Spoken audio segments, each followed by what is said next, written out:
साथियों, जय मूल निवासी। साथियों, आप लोग हिंदू कोड बिल के बारे में सुने होंगे, बहुत से लोग पढ़े भी होंगे कि हिंदू कोड बिल आखिर में क्या था, कि जिसका विरोध ब्राह्मणों ने किया था, उस समय के ब्राह्मणवादी नेताओं ने किया था। आखिर में ऐसा कौन सी बात थी? तो दोस्तों, हिंदू कोड बिल बाबा साहब डॉक्टर बी.आर. अम्बेडकर संविधान सभा में पास करा रहे थे, लेकिन जब बिल पारित नहीं हुआ तो बाबा साहब डॉक्टर अम्बेडकर ने कानून मंत्री के पद से इस्तीफा दे दिया।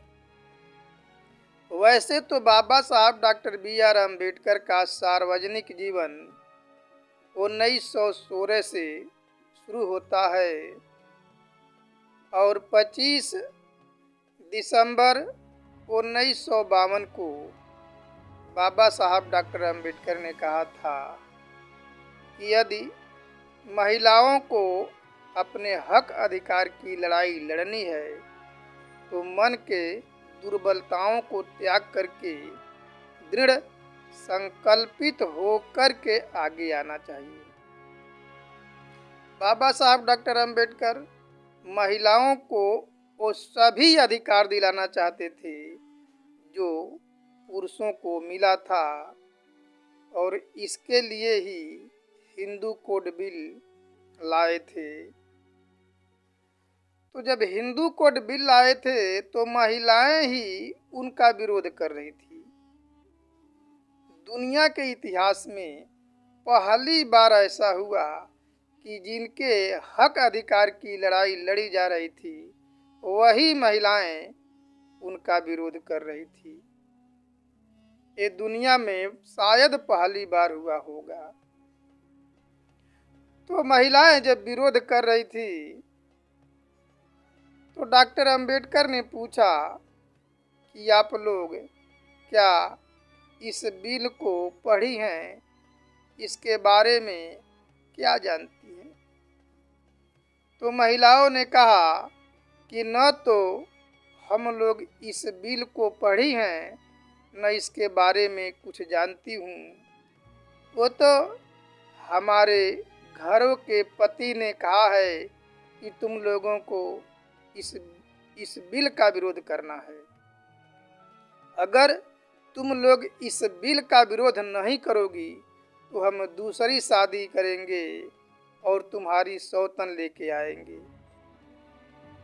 तो इससे अच्छा हमने सोचा कि चलिए हम हिंदू कोड बिल और डॉक्टर अंबेडकर का ही विरोध करते हैं। बाबा साहब डॉक्टर अंबेडकर समझ गए कि जिन महिलाओं के लिए ये बिल लाया गया है, उन महिलाओं को ही नहीं मालूम है, उन महिलाओं को ही पता नहीं है, तो उनका हक अधिकार कैसे मिलेगा? वो इस बिल के समर्थन में क्यों आएंगी? जब उनका समर्थन बिल का समर्थन नहीं करेंगी और अपने हक अधिकार के लिए लड़ाई नहीं लड़ेंगी तो फिर उनको हक अधिकार मिलने वाला नहीं है। तो बाबा साहब डॉक्टर अंबेडकर ने इसी बात पे महिलाओं को संबोधित करते हुए कहे थे कि महिलाओं को अपने हक अधिकार की लड़ाई लड़ना है तो मन के दुर्बलताओं को त्याग करके दृढ़ संकल्पित होकर के आगे आना होगा। ये बात बाबा साहब डॉक्टर अंबेडकर कोल्हापुर महाराष्ट्र में कहा था, और उस आयोजन को महिलाएं ही रखी थी। महिलाएं ही उस कार्यक्रम के आयोजन को रखी थी, क्योंकि महिलाओं को मालूम हो चुका था, एहसास हो चुका था कि हमारे विरोध करने के कारण बाबा साहब डॉक्टर अंबेडकर ये हिंदू कोड बिल पारित नहीं करा पाए। उन महिलाओं को एहसास हुआ उनका आभार व्यक्त करने के लिए महिलाएं कार्यक्रम का आयोजन रखी थी। तो आखिर में हिंदू कोड बिल में ऐसा क्या था?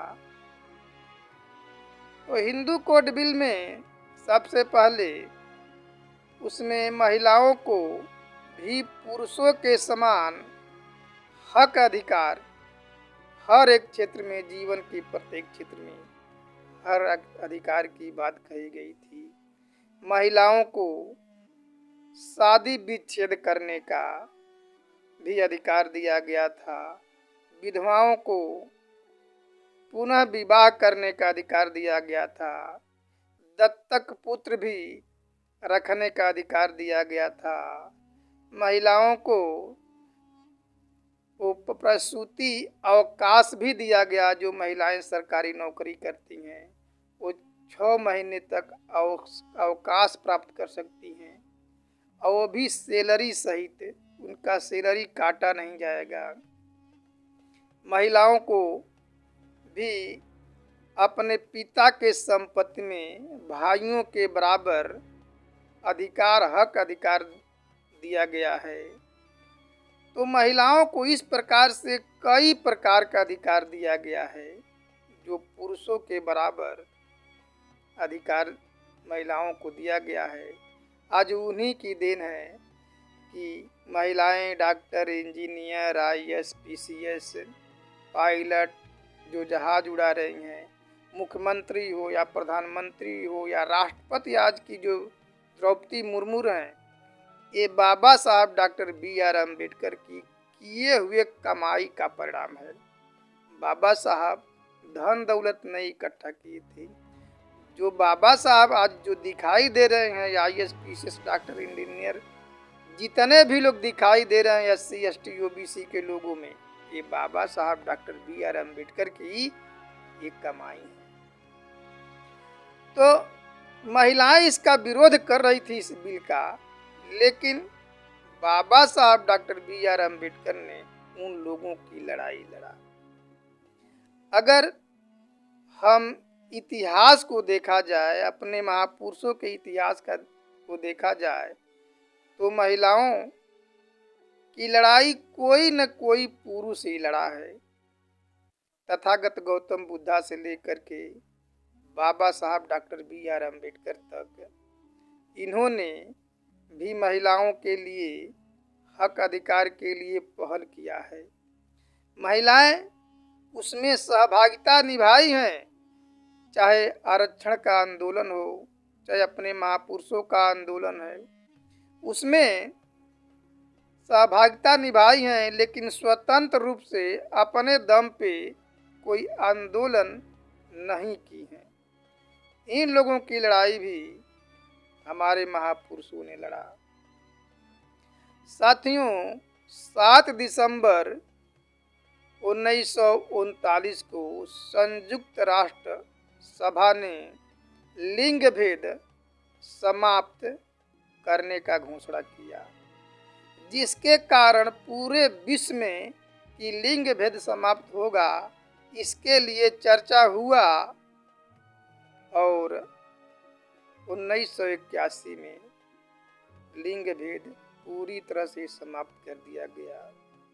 लेकिन भारत में बाबा साहब डॉक्टर BR अम्बेडकर ने तो 1950 में ही समाप्त कर दिया था। संविधान लागू होते ही समाप्त कर दिया था। संविधान के अनुच्छेद 15 में लिखा गया है कि जाति, धर्म, मूल, वंश और लिंग के आधार पे किसी प्रकार का भेदभाव नहीं किया जा सकता है। इसके लिए महिलाओं को अलग से लड़ाई लड़नी नहीं पड़ी। बाबा साहब डॉक्टर अम्बेडकर ये लड़ाई खुद अकेले लड़े। वहीं ब्रिटेन में महिलाओं को अपने हक अधिकार के लिए 100 वर्ष तक लड़ाई लड़नी पड़ी। तब जाकर के 1977 में वहाँ के महिलाओं को पुरुषों के बराबर मत देने का अधिकार मिला। लेकिन बाबा साहब डॉक्टर अम्बेडकर तो उन्हें 1950 में ही पुरुषों के बराबर महिलाओं को भी वोट डालने का अधिकार दिया। इसके लिए महिलाएं कोई अलग से लड़ाई नहीं लड़ी। ब्राह्मण तो महिलाओं को उनके धर्म ग्रंथों में लिखा है ब्राह्मणों के कि ढोल गंवार शूद्र पशु नारी सकल ताड़ना के अधिकारी, यानी महिलाएं ढोल को जितना पीटा जाए, गंवार को जितना पीटा जाए, पशु को जितना पीटा जाए, महिलाओं को जितना पीटा जाए उतने शायर रहती हैं। ये तो उनके ब्राह्मणों के धर्म ग्रंथ में लिखा गया है। लेकिन बाबा साहब डॉक्टर अंबेडकर तो उन्हें अर्श से ला करके फर्श पे कर दिए, उनको भी पुरुषों के बराबर अधिकार दिए। और उसी का आज नतीजा है कि महिलाएं बहुत ऊंचे ऊंचे पदों पे विराजमान हो रही हैं, पुरुषों के साथ कंधे से कंधा मिला के चल रही हैं। ये बाबा साहब डॉक्टर अंबेडकर की देन है। नहीं, महिलाओं को तो एक घर के चार दीवारी में बंद करके रख दिया गया था। उनको शिक्षा, संपत्ति और शस्त्र के अधिकार से वंचित कर दिया गया था। इसीलिए बाबा साहब डॉक्टर बी.आर. अम्बेडकर ने 25 दिसंबर 1927 को मनुस्मृति को जलाए थे, क्योंकि संविधान लागू होने के पहले हमारे देश में मनुस्मृति ही लागू था। मनुस्मृति को जला करके बाबा साहब डॉक्टर अंबेडकर ने एक झटके में ही जितने भी मनुस्मृति का कानून है, एक झटके में ही नल एंड वाइड घोषित कर दिया और महिलाओं को भी पुरुषों के बराबर ला करके खड़ा कर दिए हैं।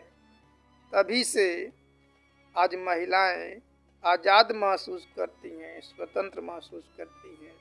लेकिन महिलाओं को इस चीज़ की जानकारी नहीं है।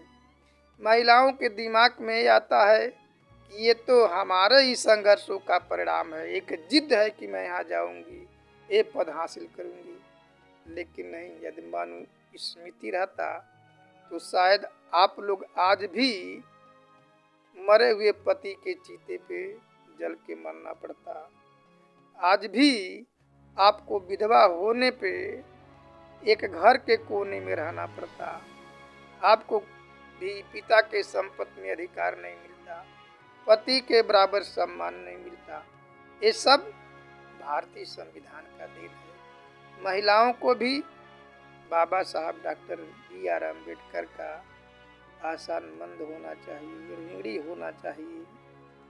और जो आंदोलन चलाया जा रहा है उस आंदोलन में, मूल निवासियों के आंदोलन में आप लोगों को शामिल होना चाहिए।